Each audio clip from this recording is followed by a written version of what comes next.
tidak mudah ya teman-teman tentunya karena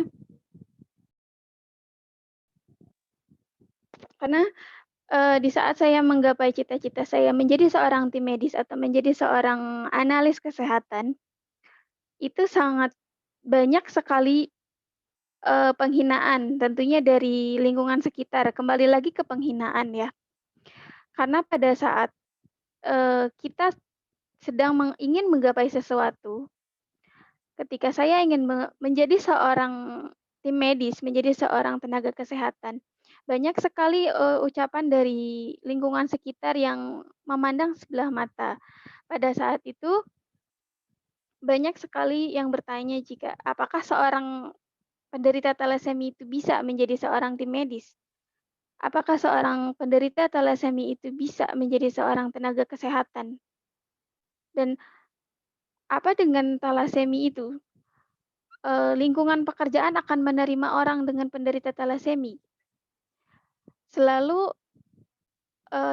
pertanyaan seperti itu yang saya temui pada saat itu. Dan tetapi teman-teman, alhamdulillah, walaupun kita sering dipandang sebelah mata, walaupun kita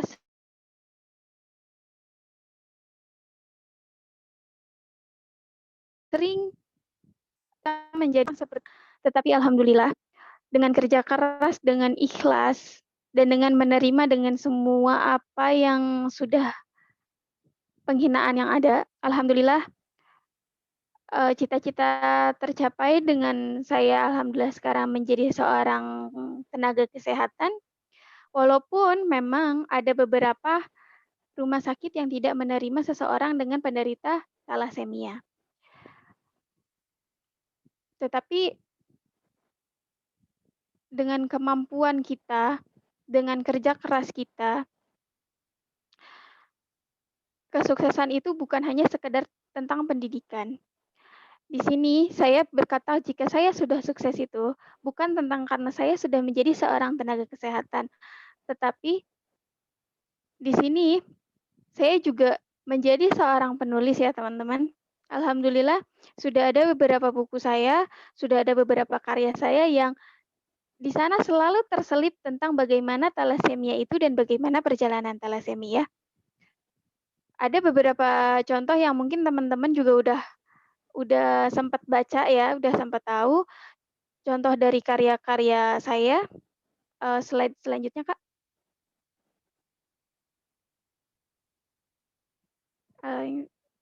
Ini alhamdulillah 3 buku yang sudah launching kemarin ya.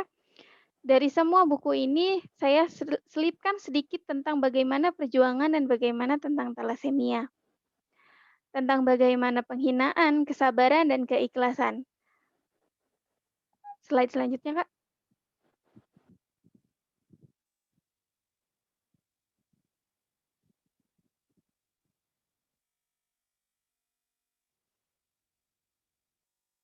Ini juga tentang buku-buku yang sudah launching ya.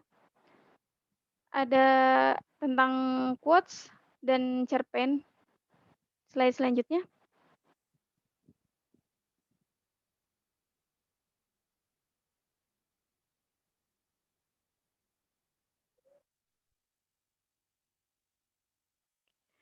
Nah, di sini saya mempunyai 2 buku atau 2 novel yang bercerita tentang bagaimana perjuangan ya.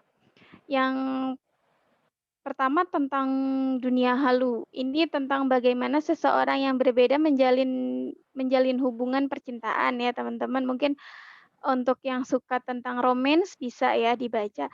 Dan untuk yang satu lagi ini dengan berjudul Pejuang Tetes Darah. Jika teman-teman di sini ada yang ingin tahu tentang thalassemia itu gimana sih? Thalassemia ketika sekolah itu gimana?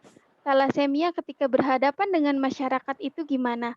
Dan thalassemia ketika jatuh cinta itu seperti apa? Ini sudah saya tuangkan di sebuah buku yang berjudul Pejuang Tetes Darah ya teman-teman. Kalian bisa dibaca nanti di aplikasi KBM ya. Karena mungkin kalau saya bercerita di sini mungkin terlalu panjang ya teman-teman, dari mulai saya didiagnosis talasemi kemudian sampai sekarang. sampai saya mencapai pada titik ini, mencapai mungkin akan terlalu panjang ya teman-teman. Jadi di sini bisa kalian baca di buku Pejuang Tetes Darah ya, atau kalau misalkan ada teman-teman yang ingin tahu lebih lanjut, ingin tanya dengan saya langsung, boleh kontak saya ya di slide selanjutnya, Kak.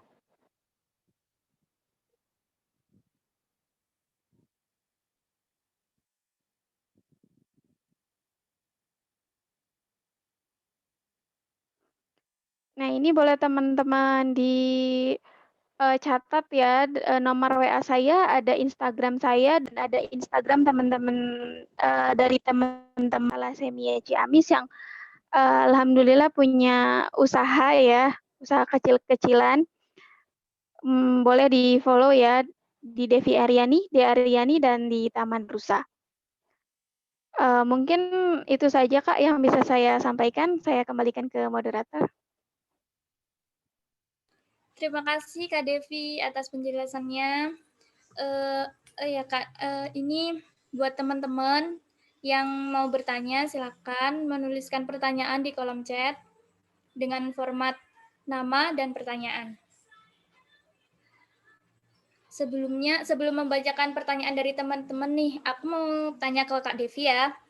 Motivasi apa sih yang membuat Kak Devi kembali bersemangat setelah mengalami keputusasaan setelah didiagnosis menderita penyakit thalassemia? Apa yang membuat Kak Devi kembali bersemangat untuk menjalani hidup gitu? Oke, baik. Pertanyaannya tentang apa motivasinya ya Kak ya? Benar. Setelah mengalami keputusasaan, apa yang membuat Kak Devi kembali bersemangat untuk menjalani hidup sehari-hari gitu setelah didiagnosis mengalami thalassemia? Oke, baik. Di sini saya akan menjawab ya Kak. Dari putus asa itu, jujur saya putus asa karena ya, saya putus asa itu karena penghinaan dari masyarakat dan dari lingkungan ya Kak, terutama dari ada beberapa pihak keluarga yang mungkin agak sedikit memandang sebelah mata. Dan motivasi apa yang pada saat itu bisa membuat saya bangkit kembali dari keputusasaan adalah saya ingin membuktikan kepada mereka jika saya ini bisa seperti menjadi manusia normal, Kak. Karena pada saat itu penghinaan yang mereka lontarkan ke saya, penghinaan yang mereka berikan ke saya itu tentang bagaimana saya menjalani hidup, Kak. Tentang bagaimana saya sekolah, bagaimana saya menjalani kehidupan yang dipandang orang berbeda, Kak. Dengan waktu itu, dengan keadaan tubuh yang berbeda, dengan keadaan lebih pendek saya dari teman-teman saya, dan kemudian saya dengan setiap bulannya transfusi, dengan setiap hari minum obat kemana-mana, membawa obat. Saya hanya ingin membuktikan kepada mereka jika dengan saya menjalani kehidupan seperti ini, dengan saya menjalani transfusi dan pengobatan, saya bisa menjadi orang yang lebih hebat dari kalian gitu. Saya ingin membuktikan kepada orang-orang yang menghina saya jika saya bisa menjadi orang yang sukses tanpa bantuan dari orang-orang yang menghina gitu. Gitu sih Kak. Untuk motivasinya mungkin karena ada banyak penghinaan ketika itu dan saya bisa bangkit karena capek Kak. Capek dihina dan saya ingin membuktikan jika saya bisa menjadi orang normal seperti yang lainnya. Gitu Kak.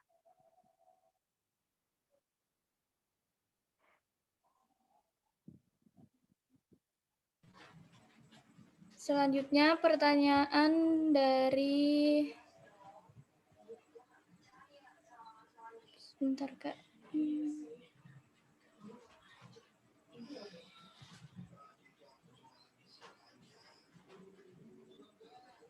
Pertanyaan dari Desna Cynthia, izin bertanya Kak, di dunia ini mungkin dominan dengan banyaknya bullying di mana-mana, sehingga mereka atau korban yang dibully banyak yang melakukan bunuh diri seperti hal contohnya di Korea. Banyak sekali kasus seperti itu. Yang saya tanyakan, bagaimana cara kita yang menjadi korban bully untuk mencegah pikiran kita agar tetap berpikiran positif, dan selain obat atau transfusi darah untuk solusi penyembuhan dalam penyakit thalassemia ini, apakah ada cara lain seperti terapi atau yang lainnya? Karena bullying pasti psikis pun terganggu. Terima kasih. Silakan Kak Devi untuk menjawab pertanyaan dari Kak Desna Cynthia.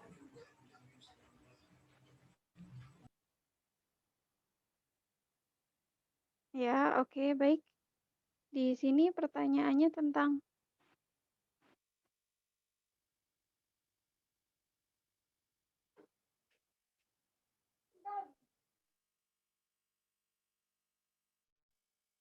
Ini ada pertanyaan yang pertama itu bagaimana cara kita menjadi korban bully untuk mencegah pikiran agar tetap berpikiran positif gitu Kak.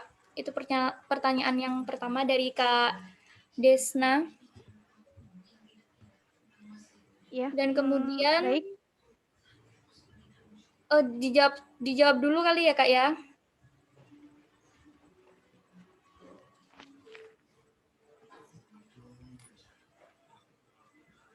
Bagaimana cara kita menjadi korban bully untuk mencegah pikiran kita agar tetap berpikiran positif ya, Kak ya? Iya Kak. Sebenarnya kalau untuk korban bully mencegah pikiran kita agar tetap berpikiran positif itu sangat susah ya, Kak ya. Karena memang kalau untuk penghinaan atau untuk bullying pasti itu akan mengaruh ke pikiran ya, Kak ya. Pasti itu menjadi kita tuh menjadi ya mungkin down gitu. Tapi untuk agar tetap berpikiran positif karena yang saya tadi bilang, ya kita harus percaya pada diri sendiri aja, Kak. Percaya kepada diri sendiri bahwa kita juga bisa melakukan seperti apa yang mereka lakukan dan kita juga harus bisa membuktikan jika kita juga bisa menjadi seperti mereka gitu. Kunci utamanya percaya diri sih, Kak.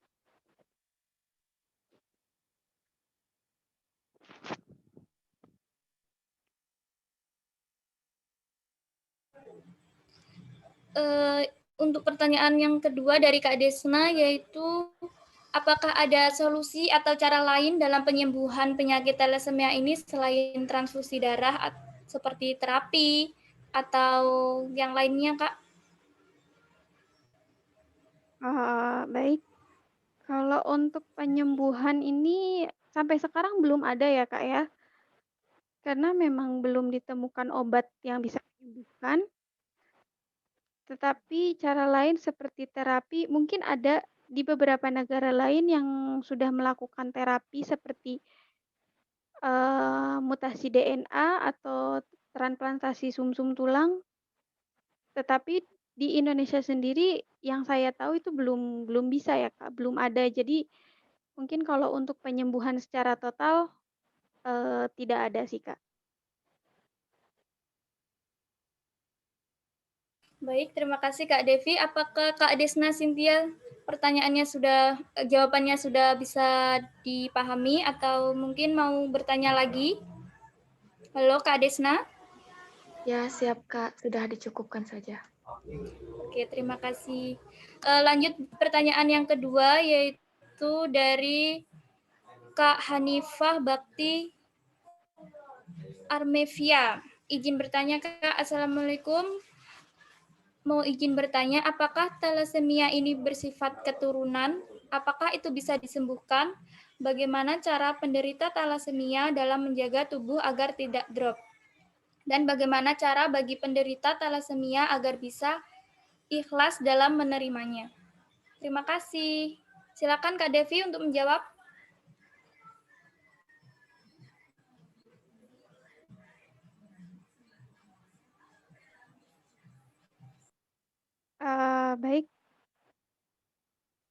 pertama, apakah ini bersifat keturunan? Yang saya sudah jelaskan tadi, ya ini bersifat keturunan. Jadi kalian teman-teman tidak usah khawatir jika ini bakal menular, tidak ya teman-teman. Karena ini tuh sifatnya keturunan.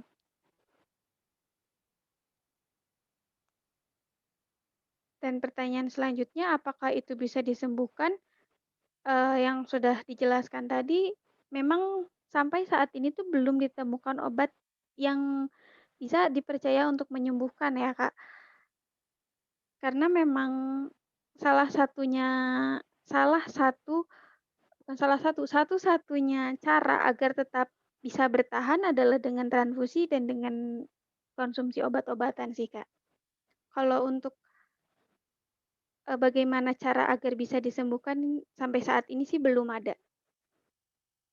Belum bisa dan memang belum ada yang dikatakan secara 100% sembuh itu belum ada, Kak.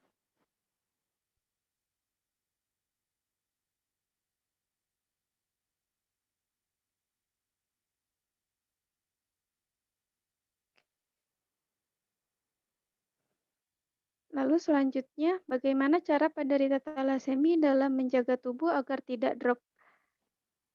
Eee, Mungkin beberapa orang berbeda sih, Kak, tapi kalau saran saya sih, cara penderita thalassemia dalam menjaga tubuh agar tidak drop, kita harus menjaga suasana hati, Kak. Suasana hati itu dapat berpengaruh sih menurut saya, karena jika kita bisa, suasana hati kita bagus, ya insya Allah kita juga bisa menjaga tubuh kita dengan HB yang stabil sih, Kak. Kalau untuk dari makanan sendiri, mungkin nggak ada sih, Kak, nggak ada cara untuk menjaga agar tidak drop, karena yang sudah saya katakan itu adalah penyakit genetik, penyakit kelainan, dan memang sudah sudah harus seumur hidup itu transfusi, Kak, gitu.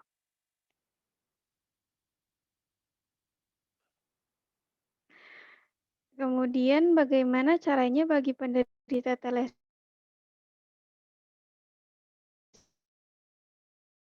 agar bisa ikhlas dalam menerimanya?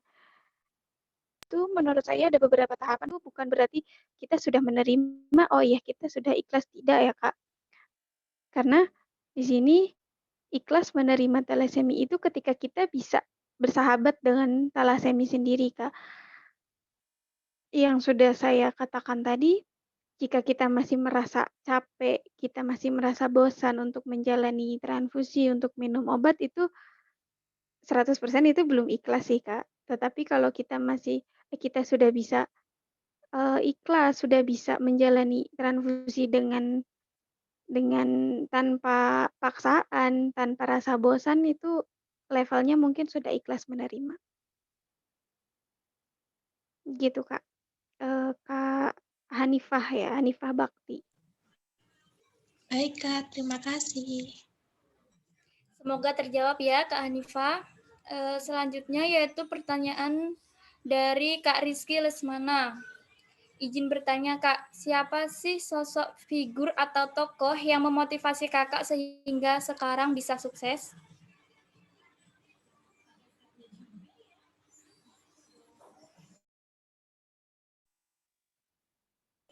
Iya, Silakan, Kak Devi. baik. Sosok figur atau tokoh yang memotivasi Kakak sehingga sekarang bisa sukses. Satu-satunya yang memotivasi saya untuk sukses itu adalah orang tua ya, terutama mama. Karena dari pertama didiagnosis sebagai thalassemia, perjuangan mama dengan menemani, menerima, itu yang membuat saya termotivasi untuk saya harus bisa melewati semua ini dan harus bisa sukses. Gitu sih, karena yang saya tahu, yang saya pahami saat ini, karena memiliki seorang anak thalassemia itu tidak mudah ya. Menjadi sosok orang tua yang mempunyai anak dengan kelainan khusus yang harus transfusi seumur hidup itu tidak mudah karena yang tadi saya katakan tentang bullying, tentang penghinaan itu tidak hanya kepada anaknya sendiri, tidak hanya kepada penderitanya, tetapi itu juga terjadi kepada orang tuanya, terjadi kepada ibunya, terjadi kepada bapaknya. Dan di sini sosok yang bisa memotivasi untuk sukses itu salah satunya adalah mama.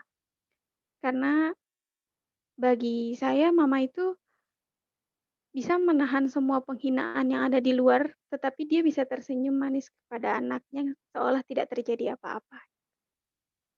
Gitu, Kak. Kak Rizky Lesmana ya. Semoga terjawab ya Kak Rizky Lesmana. Selanjutnya yaitu pertanyaan dari Kak Shita. Assalamualaikum Kak, saya mau tanya, adakah komunitas khusus bagi teman-teman yang mengalami thalassemia untuk bisa sharing tentang treatment dan saling memotivasi satu sama lain? Silakan Kak Devi. Ya untuk Kak Shita ya, Waalaikumsalam ya. Untuk komunitas khusus bagi teman-teman yang mengalami thalassemia untuk bisa sharing tentang treatment dan saling memotivasi satu sama lain. Kalau untuk pusat ada, Kak. Untuk pusat kita ada di bawah yayasan, namanya Yayasan Thalassemia Indonesia. Bisa dicari di Instagram juga ya. Tetapi untuk teman-teman yang dari daerah yang ingin sekedar sharing, ingin mengetahui apa itu thalassemia atau sekedar kenalan dengan thalassemia itu bisa ke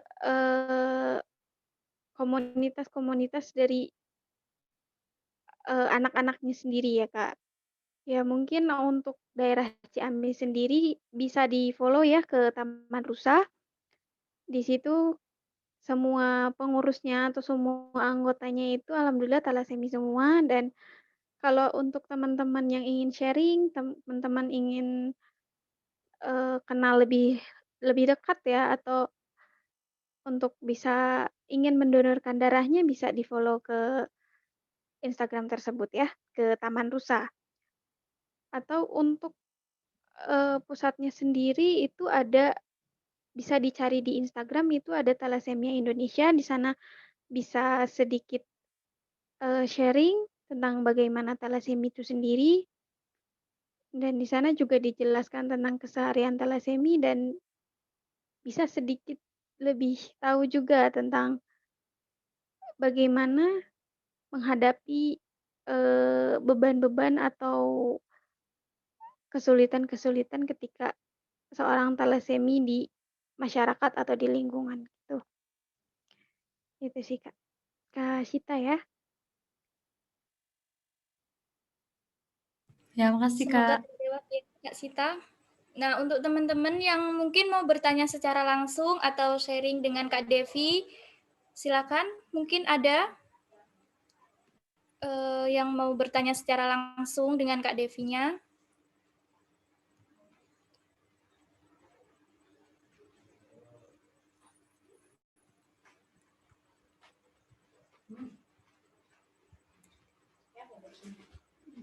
Tidak ada ya. Nah, terima kasih banyak untuk Kak Devi atas materi dan jawaban yang telah diberikan kepada seluruh peserta. Semoga jawaban yang diberikan Kak Devi sangat membantu dan bermanfaat untuk teman-teman semua. Alhamdulillah, rangkaian acara pada malam hari ini sudah terlaksana dengan cukup baik. Kita sudah mendapatkan materi yang luar biasa dari narasumber kita malam hari ini yang sangat luar biasa pula. Terima kasih kami ucapkan kepada Kak Devi selaku narasumber yang telah berbagi ilmu yang luar biasa ini. Juga terima kasih kepada teman-teman peserta seminar online pada hari ini yang telah antusias menyimak dan bertanya. Baiklah teman-teman sekalian, demikian seminar online pada malam hari ini. Saya mewakili panitia mengucapkan terima kasih kepada pemateri dan juga para peserta yang telah berpartisipasi dalam acara seminar kali ini. Untuk e-sertifikat akan diberikan kepada peserta yang mengisi link feedback di akhir acara. Akhir kata, saya selaku moderator undur diri. Semoga kita dapat bertemu kembali dalam seminar selanjutnya. Terima kasih. Sebelumnya untuk teman-teman jangan keluar atau jangan live dulu, kita akan mengadakan sesi foto bersama. Untuk Kak Sita, dipersilakan. Kak Sita akan memandu foto sesi bersama kita ya. Untuk teman-teman dimohon mengaktifkan videonya semua. Baik, silakan Kak Sita. Ini Kak, ini ada ada 2 halaman gitu. Jadi aku bakal fotonya 2 kali. Nah, buat teman-teman semua Iya, Kak. siap-siap aja pokoknya ya. Kalau aku hitung, pokoknya setiap aku hitung bergaya aja. Gitu. Siap ya semuanya. Ayo dibuka dulu yang masih belum buka videonya.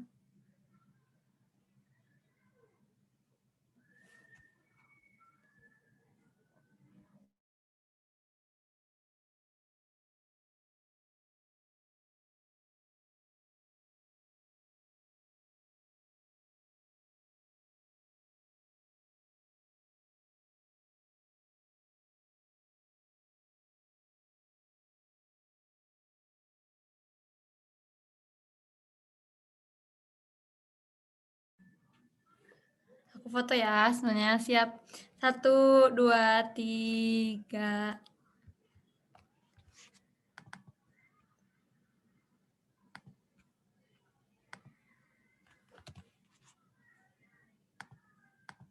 Sekarang yang halaman satu laginya. 1, 2, 3. Udah cukup, Kak. Aku kembaliin ke Kak Vila. Terima kasih Kak Sita. Nah, untuk teman-teman silakan mengisi link feedback ya. Jangan lupa untuk mengisi link feedbacknya agar mendapatkan e-sertifikat. Batas pengisian link feedbacknya 1 jam ya. Terima kasih.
Itu